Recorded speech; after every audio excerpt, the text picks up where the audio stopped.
Kicked out at 16 for my entitled twins' pregnancy. Now they want to move in with me. I always knew I was unwanted. And I'm not saying that in the whole oops, I was an accident way. I mean, my parents actually said they wish they only had one kid, my twin sister. Yeah, they straight up told me that they only wanted her, and I was like some bonus they never asked for. Pretty messed up, right? So growing up, it was like I was living in someone else's family. My sister, let's call her Sarah, was the star of the show. She was everything they ever wanted, and they made sure she knew it too. She had her own room, decorated all nice with pink curtains, a Disney bedspread, and shelves full of every toy you could imagine. She was like the little princess of the house, while I was basically the extra in the background. My room was this tiny space with an old bed that squeaked every time I moved and a dresser that had probably been around since the 70s. Every morning was like a slap in the face. I'd wake up, hear my parents talking about how they couldn't wait to buy Sarah new clothes or take her to gymnastics or whatever, and meanwhile, I was left to figure out what I was going to do with my day. It's like they never noticed I was even there, and if they did, it was just to tell me to stay out of the way. I'd get, "Why can't you be more like your sister?" So often, it felt like it was my name. It wasn't just at home either. School was no escape. I remember this one time at parent-teacher conferences, they spent the whole time gushing over Sarah's finger paintings like she was Picasso.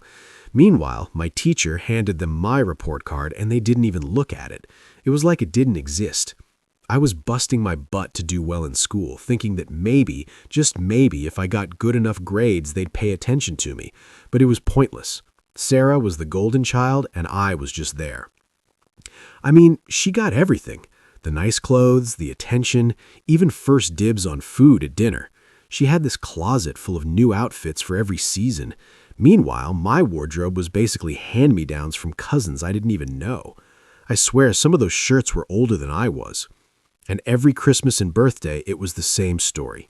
Sarah would get showered with gifts while I got like one or two things, just enough so they could say they got me something. I'd sit there watching her open her presents while I faked a smile, pretending like it didn't bother me, but it did. It wasn't just about the stuff either. I mean, yeah, having nice clothes or new toys would have been cool, but it was the little things that hit the hardest. Sarah's toys were like sacred relics. If I so much as touched one of her dolls, she'd scream and my parents would come running. It didn't matter if I was just looking at it, it was always my fault. I'd get scolded for not respecting her space or being careless. It was like they saw me as some sort of threat to her happiness. And mealtimes? Man, those were rough. Sarah would always get first pick of everything. The biggest slice of pizza, the best cut of chicken, whatever. I'd get the leftovers. And if I complained, my mom would shoot me this look and say, "Be grateful you're getting anything at all." Like I was some outsider they were doing a favor for by even feeding me. The only person who made me feel seen was my grandfather. He was different. He didn't treat me like I was invisible. I'd go over to his place on weekends, and he'd take me fishing or just sit on the porch and tell me stories about his own childhood. He made me feel like I was worth something, like I wasn't just the unwanted twin.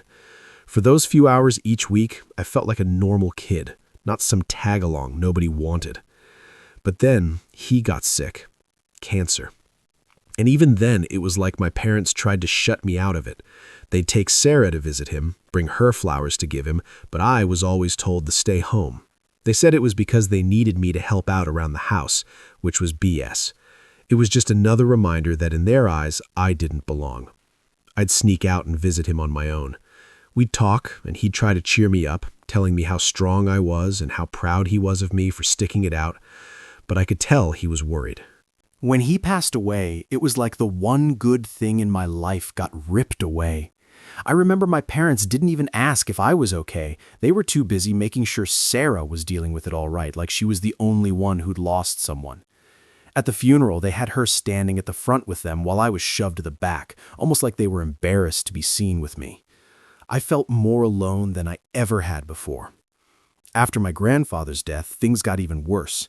All the little bits of attention I used to get, like the occasional good job if I did something around the house, disappeared completely.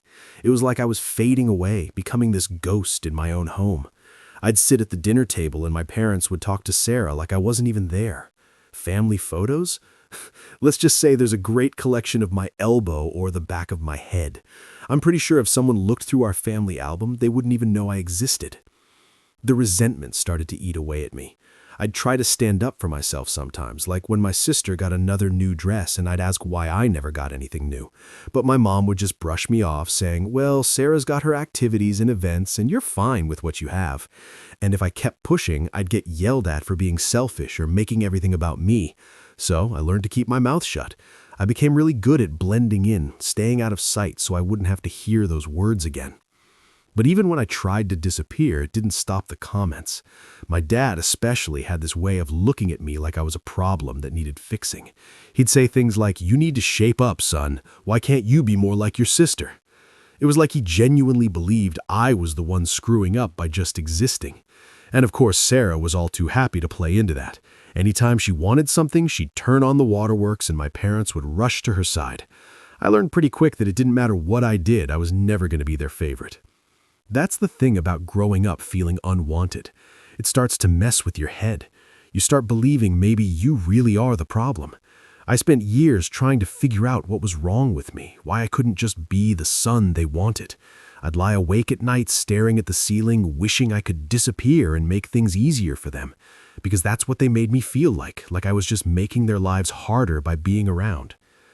Looking back now, I can see how toxic all of that was. But when you're a kid, you don't know any better. You just want to be loved and accepted. And when you don't get that, you blame yourself. I was convinced that if I could just be better, be quieter, or try harder, maybe one day they'd finally see me. But they never did. I turned 16 thinking, all right, I'm halfway to getting out of this place. I was counting down the days until I could legally get out of there and make something of myself. But I wasn't prepared for what came next. I always knew my family favored my sister, but what happened next still felt like a slap in the face. It's one thing to be treated like you don't belong, but it's a whole other level when they just shove you out the door. So, Sarah got pregnant at 16. Yep, 16 years old and already playing house. And who was the dad? Some 19-year-old guy who barely graduated high school, working dead-end jobs, the kind of guy that makes you wonder if he even knows what responsibility means. When my parents found out, I thought there was going to be a serious talk about consequences and how her life was going to change. But nah, they acted like she'd brought home a medal or something. They were actually excited, like weirdly excited. It was all about how our little girl is growing up and we're going to be grandparents. I was standing there thinking, are we in the same reality here? They threw together this shotgun wedding for Sarah and her boyfriend. I swear it was so fast you'd think they were trying to break a record. One day I'm sitting in my room, which I spent most of my time in because it was safer that way, and the next they're telling me to get dressed because we're going to a wedding. No one even asked me if I was cool with this whole thing. Not that my opinion ever mattered, but it just felt like the biggest joke. And then, a couple weeks later, the real bomb dropped. My mom calls me downstairs, and she's got this smile on her face that I've learned over the years to hate. It's the same one she uses when she's about to say something she knows I'm not gonna like. She starts talking about how with Sarah's new baby coming, they're gonna need more space. I'm sitting there thinking, okay, why are you telling me this? And that's when she drops it. We need your room for the baby. I was stunned. My room? The one place that was actually mine, even if it was the smallest, crappiest room in the house? The only space where I could pretend for 5 minutes that everything was fine? I tried to argue. What am I supposed to do then? And my mom just shrugs and says, you're old enough to figure it out. She actually told me I should be grateful they let me stay there as long as they did. I was 16. How was I supposed to figure it out on my own? I didn't have anywhere to go, and they knew it, but they didn't care. They just needed to make room for the precious grandchild, and I was the easiest one to get rid of.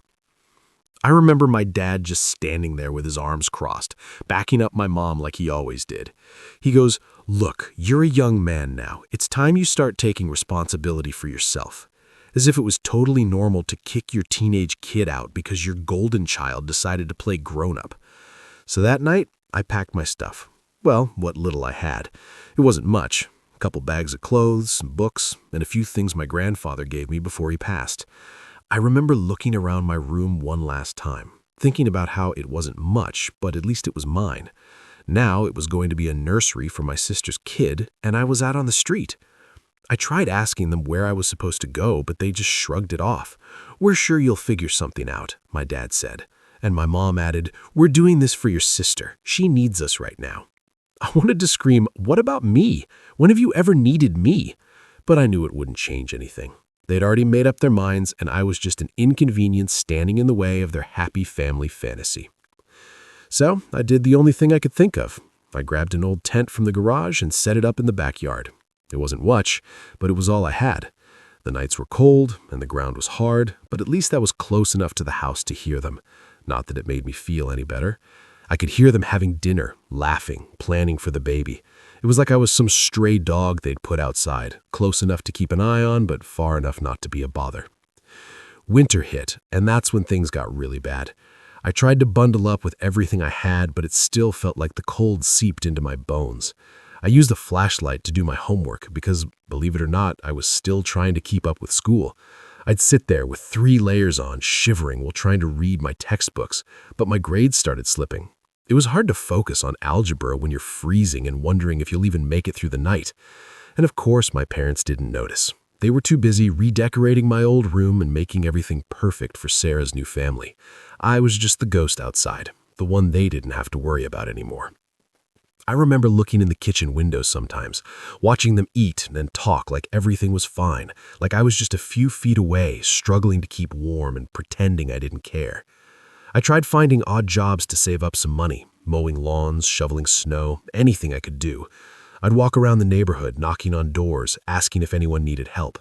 Most people looked at me like I was some kind of beggar, but a few gave me work, and I was grateful for every dollar I made. It wasn't much, but it was enough to get food.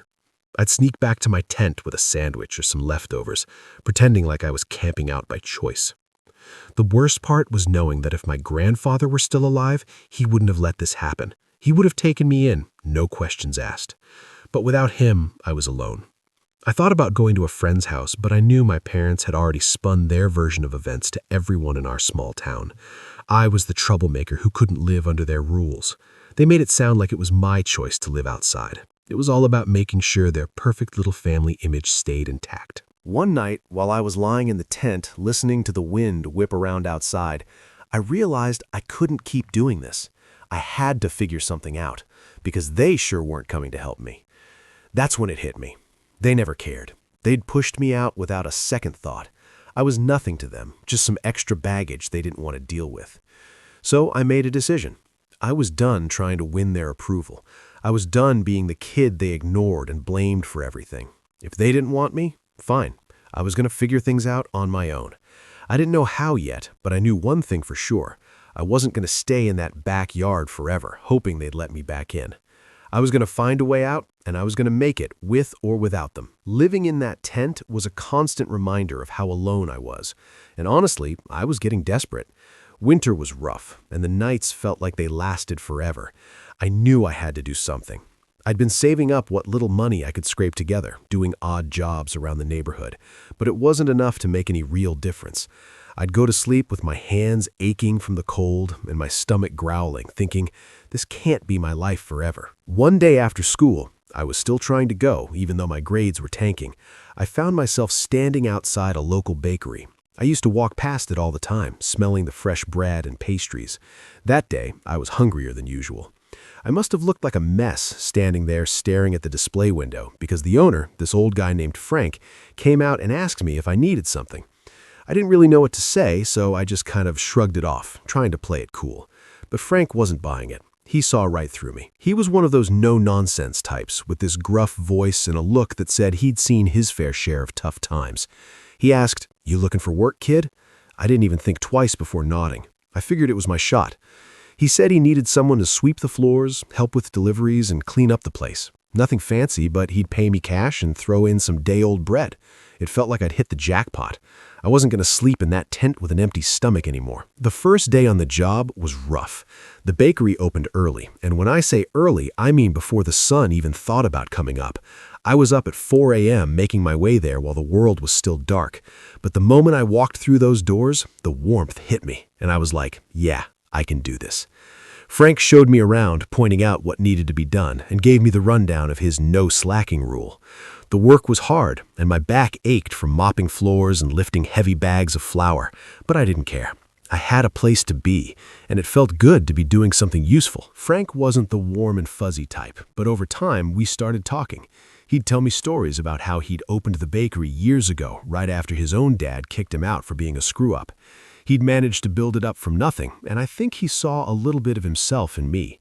He started giving me advice, like how to budget my money, and even offered to teach me how to make some of the simpler pastries.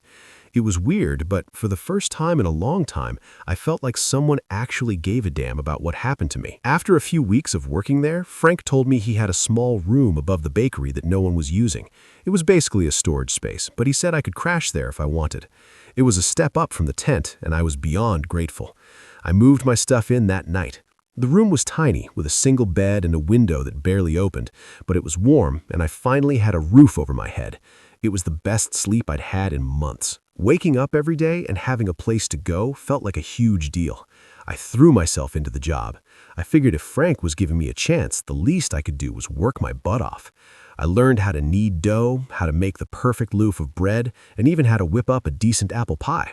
Frank was tough, but he was fair, and he'd give me a nod or a grunt when I did something right. It wasn't much, but those little moments meant everything to me. One day after my shift, Frank sat me down. He had this serious look on his face, the kind that made me think I was in trouble, but instead, he handed me an envelope. "You've been doing good work, kid," he said. "Here's your first proper paycheck." I opened it, and it was more money than I'd ever seen in one place before. It wasn't a fortune or anything, but it was enough to make me feel like I was finally on the right track. For the first time, I felt like I was moving forward instead of being stuck in one place. Working at the bakery became my routine. I'd wake up early, work until the afternoon, and then head to the library to use the free Wi-Fi to look for other job opportunities. I knew I couldn't stay at the bakery forever, but it was giving me the stepping stone I needed. I saved every penny I could, living like I was still in that tent and only spending on absolute essentials. I'd grab the day-old bread Frank offered and make it last a couple of meals, and I'd pick up cans of soup from the dollar store to keep things cheap. Frank and I never really talked about my situation, but I think he knew more than he let on. One night, after closing up, he handed me a set of keys. "In case you ever need to lock up," he said, playing it off like it was no big deal. But I knew what it meant. It was trust. He trusted me to take care of his place, and that felt huge. I didn't have a family looking out for me, but in a weird way, it felt like Frank was looking out for me in his own gruff, silent way. The routine at the bakery kept me going, but it wasn't all smooth sailing. There were days when I felt the weight of everything. I'd see families walk into the bakery, parents with their kids, laughing and picking out treats together. It was like a punch to the gut every time. I'd have to step into the back room and catch my breath. Part of me still couldn't believe how my own family had just kicked me out like I was nothing, while complete strangers treated me with more kindness than my own parents ever had. But I wasn't going to let those thoughts drag me down. Frank always told me, you either let life beat you or you get up and beat it right back. It became kind of like a mantra for me. I wasn't about to give up, not after everything I'd been through. Every day, I'd go back to that room above the bakery, and I'd make myself a promise. I was going to keep going, keep pushing, and I was going to build something better for myself. One morning, Frank came in looking more tired than usual. I asked him if everything was okay, and he just grunted and said something about getting old. But he gave me this look that felt almost like a warning, like he was trying to tell me not to get too comfortable. I didn't think much of it at the time. I just figured he was having a rough day. But those words stuck with me. I knew he was right. I couldn't stay at the bakery forever. It was a safe place, yeah, but I needed to start thinking bigger. So I started asking around for more work. I picked up extra shifts at a local convenience store and even helped out with landscaping on weekends. Anything to make a few extra bucks. It wasn't easy balancing everything, but I was determined to save enough to move on to something better. The more I worked, the more I felt like I was finally in control of my own life. It was tough, and some days I was dead tired, but I kept reminding myself why I was doing it. I didn't just want to survive, I wanted to build a life where I didn't have to depend on anyone but myself. Looking back, I think about how lucky I was to have found Frank in that bakery. It wasn't just a job, it was the first real step toward getting my life together. And even though things were still uncertain, for the first time, I felt like I had a shot, a real one. I wasn't just the unwanted kid in a tent anymore. I was someone who was making things happen, even if it was one small step at a time. And that was enough to keep me going. One morning, Frank came in looking more tired than usual. I asked him if everything was okay, and he just grunted and said something about getting old. But he gave me this look that felt almost like a warning, like he was trying to tell me not to get too comfortable. I didn't think much of it at the time. I just figured he was having a rough day. But those words stuck with me. I knew he was right. I couldn't stay at the bakery forever. It was a safe place, yeah, but I needed to start thinking bigger. So I started asking around for more work. I picked up extra shifts at a local convenience store and even helped out with landscaping on weekends. Anything to make a few extra bucks. It wasn't easy balancing everything, but I was determined to save enough to move on to something better. The more I worked, the more I felt like I was finally in control of my own life. It was tough, and some days I was dead tired, but I kept reminding myself why I was doing it. I didn't just want to survive, I wanted to build a life where I didn't have to depend on anyone but myself. Looking back, I think about how lucky I was to have found Frank in that bakery. It wasn't just a job, it was the first real step toward getting my life together. And even though things were still uncertain, for the first time, I felt like I had a shot, a real one. I wasn't just the unwanted kid in a tent anymore. I was someone who was making things happen, even if it was one small step at a time, and that was enough to keep me going. After a few years of working my butt off and saving every penny, I finally did it. I bought my own house. It wasn't anything huge or fancy, just a small 3-bedroom place on the edge of town, but it was mine. I can't even describe how it felt walking through those doors for the first time, holding the keys and knowing that this was my space. I stood there in the empty living room looking around at the bare walls and felt this rush of pride. I'd done it. I'd made it, and I'd done it without any help from my so-called family. I spent the first few weeks living there without much furniture, just an air mattress and a couple of cardboard boxes that doubled as a table and a chair. It was rough, but I didn't care. Every morning, I'd wake up and remind myself that this was my place. No one could kick me out. No one could tell me I didn't belong. I started slowly furnishing the place, little things here and there as I could afford them. A couch from a thrift store, a cheap dining table, stuff like that. It was coming together, and with every piece of furniture I brought in, I felt like I was building a real home. Then one day, when I was just starting to feel settled, my doorbell rang. At first, I didn't think much of it. I figured it was a delivery or maybe one of the neighbors stopping by. But when I opened the door, it felt like I'd been punched in the gut. There they were, my parents, Sarah, her husband, and their 3 kids. All of them standing on my porch, smiling like nothing had happened, like they hadn't kicked me out years ago and left me to fend for myself. My mom was the first to speak. "Surprise," she said, like she was announcing some grand reunion. "We heard you bought a house. We're so proud of you." I just stood there, gripping the doorknob, trying to keep my face neutral. Part of me wanted to slam the door right in their faces, but another part of me was just in shock. I hadn't seen them in years, and now here they were, acting like everything was fine. Sarah pushed her way forward, her baby on her hip, and looked around my entryway like she was appraising it. "Nice place, bro. You've really done well for yourself." And that's when it hit me. This wasn't just a friendly visit. They were here for something. My family had only ever shown up when they needed something. My dad cleared his throat, looking like he was about to give one of his fatherly speeches. "Son, we were thinking, with Sarah's family growing and all, and you having this big house to yourself, maybe it's time to let bygones be bygones. Family should stick together, right?" I almost laughed in his face. "Family? These people had thrown me out like trash when I was a teenager, and now they're talking about family? I bit back the anger rising in my throat and forced myself to ask, "What are you really asking for?"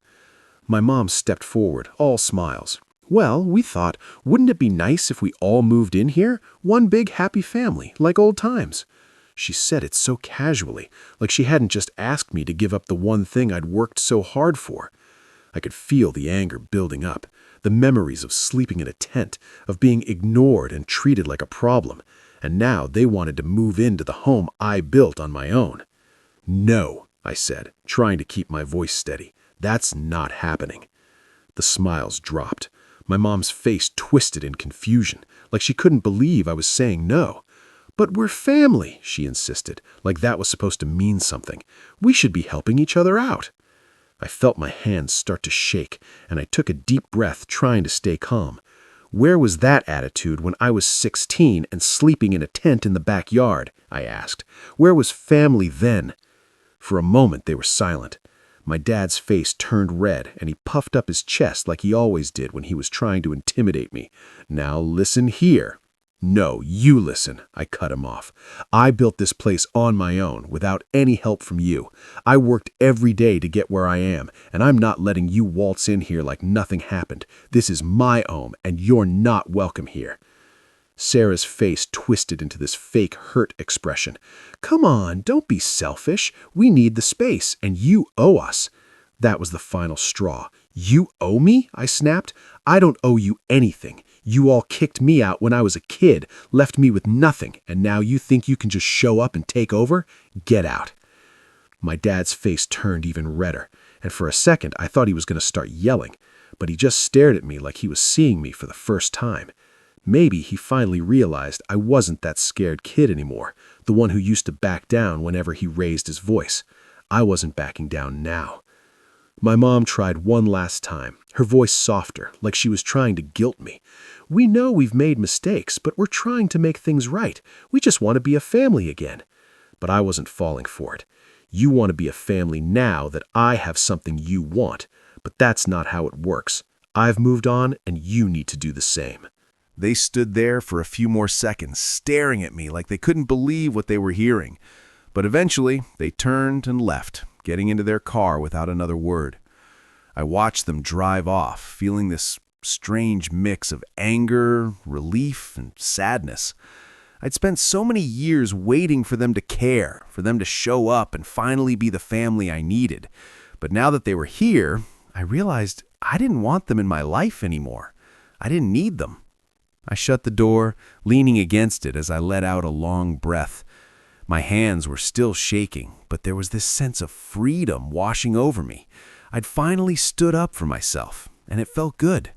For years, I'd let their treatment define me, make me feel small and unimportant. But now, I had my own life, my own home, and I was done letting them take that from me. I knew deep down that this probably wouldn't be the end of it. Toxic people don't just disappear when you tell them no. But for now, I felt like I'd taken the first step. I was learning how to stand on my own 2 feet, how to protect what was mine, and most importantly, how to say no without feeling guilty. I sat down in my now empty living room, and for the first time in a long time, I felt like I could breathe. This place was mine. It wasn't about proving anything to anyone. It was about building something for myself. I didn't need anyone's approval. I didn't need their acceptance. I was finally living my own life on my own terms, and I wasn't about to let anyone take that away from me. It had been a couple of weeks since my parents and sister showed up at my door. I thought I'd finally put an end to all that, made it clear they weren't welcome in my life anymore. I was wrong. Toxic people have this way of clawing their way back in, even when you've slammed every door shut.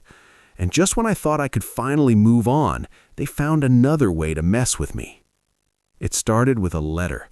I came home from work one day and found this official-looking envelope in my mailbox. For a second, I panicked. I'd been doing everything right, paying my bills on time, keeping my nose clean, but my gut told me something was off. I ripped it open, and there it was, a legal notice. It said my sister was trying to contest my ownership of the house, claiming it should be shared as family property. My first reaction was disbelief. I stood there in my driveway staring at the paper like it was written in some foreign language. They really couldn't let me have this one thing, could they? I called a lawyer the next day. I wasn't about to let them take the one thing I worked so hard for. My lawyer, a no-nonsense woman named Karen, yeah, ironic, was clear. They don't have a leg to stand on, but they'll try to make it a hassle for you. She was right. For the next few weeks, they did everything they could to drag me through the mud. They claimed I'd taken money from them and used it to buy the house. They tried to make it sound like I was some ungrateful kid who took advantage of their generosity. It was all lies. I knew it, and they knew it, but that didn't stop them from trying to make me out as the bad guy. I started getting calls from people I hadn't heard from in years. Old family friends, cousins, people who didn't know anything about what I'd gone through. "Why are you doing this?" they'd ask. "Why can't you just let your family in?" It was frustrating. No one cared to ask what really happened. They just heard my parents' side of the story and assumed I was the villain. I felt like I was back to being that kid they pushed aside, the one who was always wrong no matter what. But I wasn't that kid anymore. I wasn't going to let them mess with my life. So I pushed back. I gathered every receipt, every document showing that I'd saved my own money, worked my own jobs, and built my life without them. And then I decided to take it a step further. I wanted to know exactly how they thought they had any right to my house. So I asked my lawyer to dig into the family's financial records. A few weeks later, she called me into her office. I thought it was just going to be a regular update, but when I walked in, she had this look on her face like she'd found something big. She handed me a stack of papers. "You need to see this," she said, and I could tell it wasn't going to be good. What I found out changed everything. Turns out my parents had been hiding a lot from me. Remember my grandfather, the only person in my life who ever really showed me love? Well, when he passed, he'd left me an inheritance, a pretty big one actually. The money was supposed to go to me when I turned 18, but my parents had managed to get control of it through some loophole. They'd been using that money for years, paying off their own debts, funding my sister's wedding, her husband's failed business, and even part of the down payment for their new house. And they never said a word. I sat there reading through the documents, feeling my hands shake. I wasn't sure if it was anger, betrayal, or both. They'd let me live in a tent while they spent the money that was supposed to be mine. All those nights I spent wondering why I was never good enough, why they never cared, and it was because I was just a source of cash to them. I was furious. All this time I'd been struggling, working my hands to the bone, and they were living comfortably off what was rightfully mine. I felt stupid for not knowing sooner, for not questioning why they seemed to live beyond their means when I was younger. But mostly, I felt angry. Angry at myself for hoping they might actually care, and angry at them for using me. I knew right then that I couldn't let it go. They wanted to take my house, the one thing I had built for myself.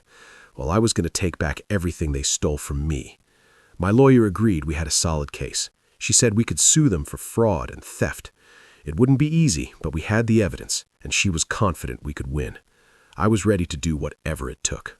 It wasn't about the money anymore. It was about justice, about standing up for myself and proving that I wasn't just the useless son they could toss aside when it suited them. When my parents got served with the papers, I'm pretty sure they didn't see it coming. My phone blew up with calls from my mom, my dad, even my sister, all of them leaving voicemails saying they just wanted to talk. Yeah, right. They wanted to talk now that they were finally facing consequences. I didn't respond. I was done playing their games. The next few months were a whirlwind of legal meetings and court dates. They tried everything to make me look like the bad guy, painting me as some ungrateful child who just wanted to hurt his own family. But the evidence spoke for itself. Every time they tried to pull some sob story, my lawyer would pull out another document showing how they'd siphoned off money that was meant for me. It was brutal watching them squirm, but it was also the first time I felt like I had power. I wasn't that scared, helpless kid anymore. I was fighting back. When the verdict finally came, it was like a weight lifted off my shoulders. The judge ruled in my favor. They had to pay me back everything they took, plus damages. The look on their faces when the judgment was read was something I'll never forget. For the first time, they couldn't talk their way out of it. They couldn't twist the narrative. They were caught, and they knew it. Leaving the courthouse that day, I felt a sense of closure I hadn't felt in years. It wasn't about getting the money back. It was about knowing that I wasn't the worthless son they made me out to be. I'd proven that I could stand up for myself, and for the first time, I felt free from their control. Since then, they've tried to reach out a few more times. They've tried apologizing, saying they want to make amends, but I know better now. Apologies mean nothing when they only come after you've been forced to face the consequences of your actions. I blocked their numbers and made it clear that they're not a part of my life anymore. Now, I'm focusing on moving forward. I've got my house, my job, and my own life that I built from scratch. I know there's a long road ahead, but I'm ready for it. And I've learned that sometimes the best thing you can do is walk away from the people who hurt you, even if they're family. Because in the end, family isn't about blood. It's about who shows up for you, who supports you, and who doesn't treat you like an afterthought. I'm not sure what the future holds, but I know one thing for sure. I'm not letting anyone take away what I've earned. Not anymore.